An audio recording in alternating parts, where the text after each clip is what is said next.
नमस्कार दोस्तों, स्वागत है आपका डायनेमिक डीके में।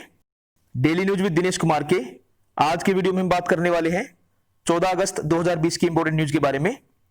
दोस्तों, आज की खबरें और वीडियो के लास्ट में कवर होने वाले मजेदार फैक्ट्स को जानने के लिए ये वीडियो आखिर तक देखिएगा। चलिए पहले बात करते हैं आज के वीडियो के की अट्रैक्शंस के बारे में।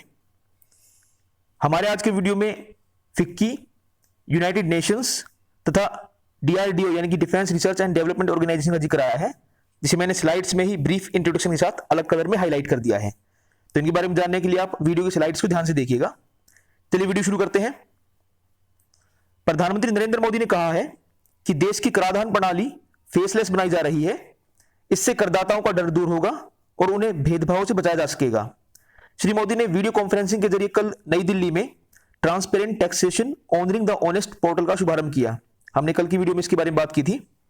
श्री मोदी ने कहा कि कर प्रशासन ऐसा होना चाहिए कि वे करदाताओं को भ्रमित करने की बजाय उनकी समस्याओं को सुलझाए।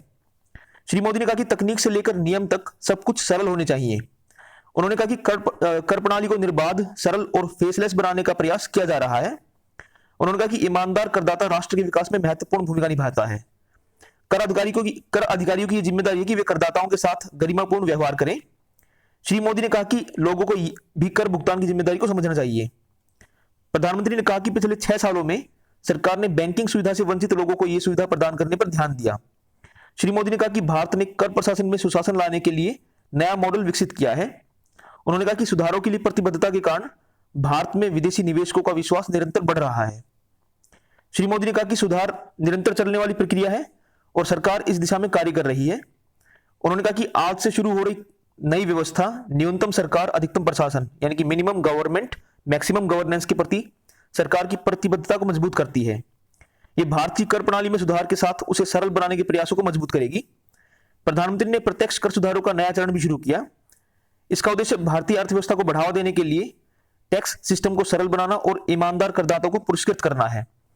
उन्होंने कहा कि केंद्र के सुधारों के कारण पिछले 6 सालों में आयकर रिटर्न भरने वालों की संख्या लगभग 2.5 करोड़ बढ़ गई है।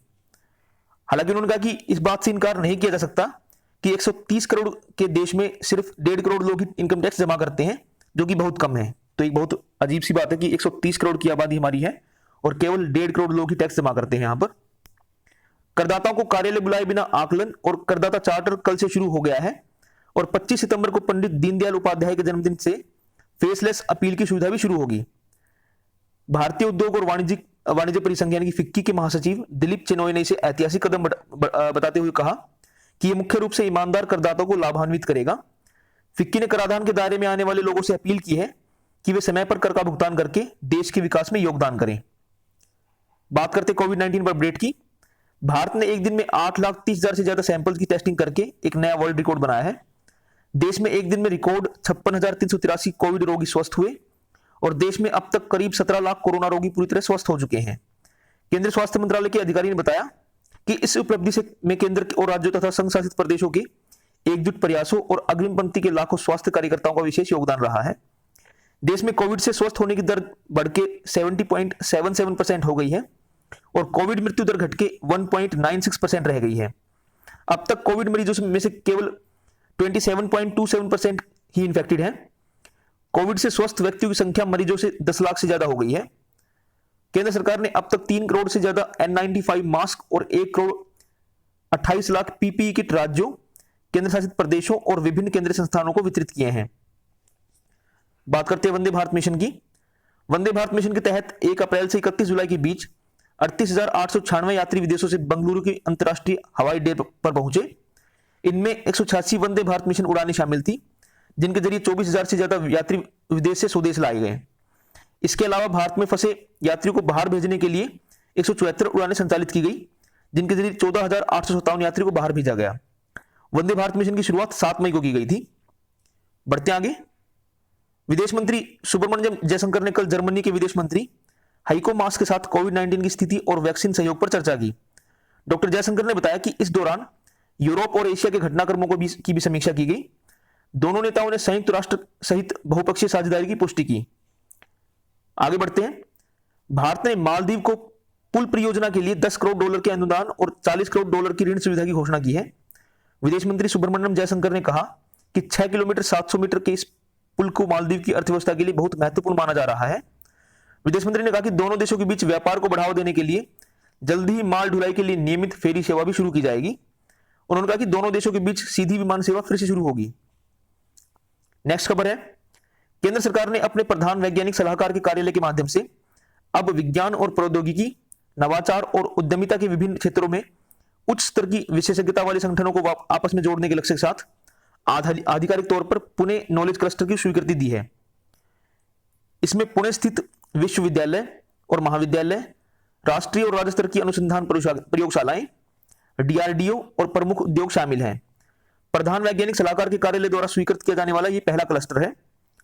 पुणे नॉलेज क्लस्टर द्वारा जागरूकता कार्यक्रमों और आउटरीच गतिविधियों के साथ विकसित और निष्पादित की जाने वाली प्रारंभिक लघु स्तरीय परियोजनाओं में पुणे के मुख्य वृक्ष आच्छादन यानी कि ट्री कवर का अध्ययन और सुधार और ई ट्रांसपोर्ट कनेक्टिविटी व्यापक रूप से प्रदान करने का प्रयास, कोविड-19 जैसी वायरल महामारी और अन्य स्वास्थ्य संबंधी मुद्दे शामिल हैं।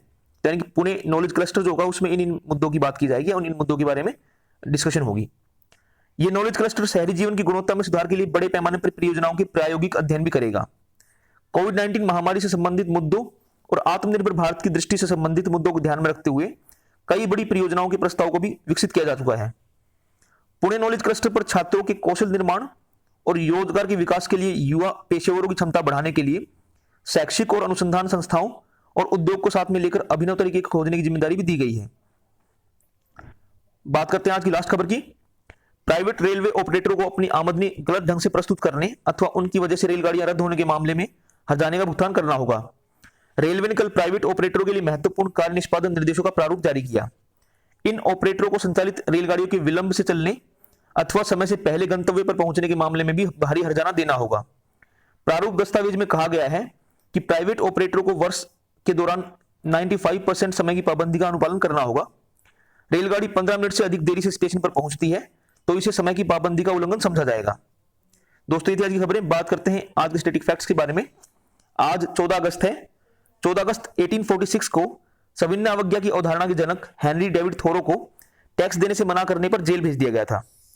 14 अगस्त 1862 को महाराष्ट्र, गोवा, दादरा व नगर हवेली तथा दमन व दीव हेतु बॉम्बे हाई कोर्ट की स्थापना हुई। इस हाई कोर्ट की जो खंडपीठ यानी कि बेंचेज हैं वो नागपुर, पणजी और औरंगाबाद में भी हैं।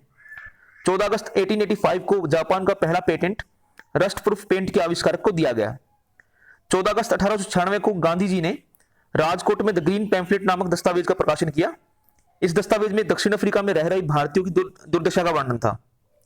14 अगस्त 1920 को 7वें ओलंपिक खेलों की शुरुआत बेल्जियम के एंटवर्प में हुई। इनमें पहली बार ओलंपिक ओथ की शुरुआत हुई। शांति के प्रतीक के रूप में कबूतर उड़ाए गए और ओलंपिक फ्लैग फहराया गया। तो ये तीनों चीज पहली बार हुई वहां पर। 14 अगस्त 1932 को डच कंपनी फिलिप्स ने 10 लाखवां रेडियो बनाया।